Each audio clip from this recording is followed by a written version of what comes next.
Bible verses about coping with grief. 1 Thessalonians chapter 4 verse 13 to 18. Brothers and sisters, we do not want you to be uninformed about those who sleep in death, so that you do not grieve like the rest of mankind, who have no hope.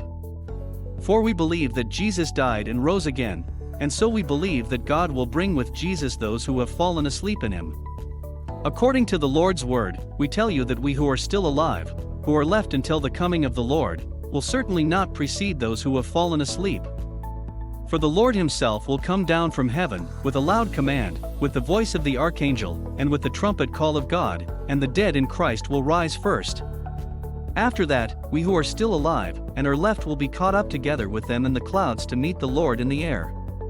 And so we will be with the Lord forever. Therefore, encourage one another with these words. Isaiah chapter 53 verse 4 to 6. Surely he took up our pain and bore our suffering, yet we considered him punished by God, stricken by him, and afflicted. But he was pierced for our transgressions, he was crushed for our iniquities. The punishment that brought us peace was on him, and by his wounds we are healed. We all, like sheep, have gone astray, each of us has turned to our own way, and the Lord has laid on him the iniquity of us all. Ecclesiastes chapter 3 verse 1 to 17.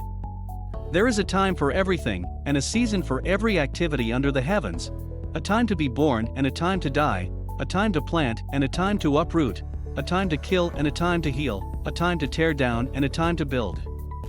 A time to weep and a time to laugh, a time to mourn and a time to dance, a time to scatter stones and a time to gather them, a time to embrace and a time to refrain from embracing. A time to search and a time to give up, a time to keep and a time to throw away, a time to tear and a time to mend. A time to be silent and a time to speak, a time to love and a time to hate, a time for war and a time for peace. What do workers gain from their toil? I have seen the burden God has laid on the human race. He has made everything beautiful in its time.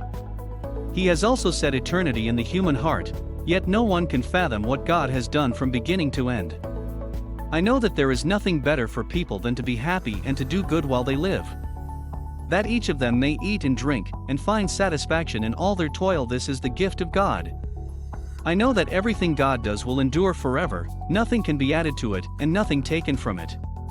God does it so that people will fear him. Whatever is has already been, and what will be has been before, and God will call the past to account. And I saw something else under the sun. In the place of judgment wickedness was there, in the place of justice wickedness was there.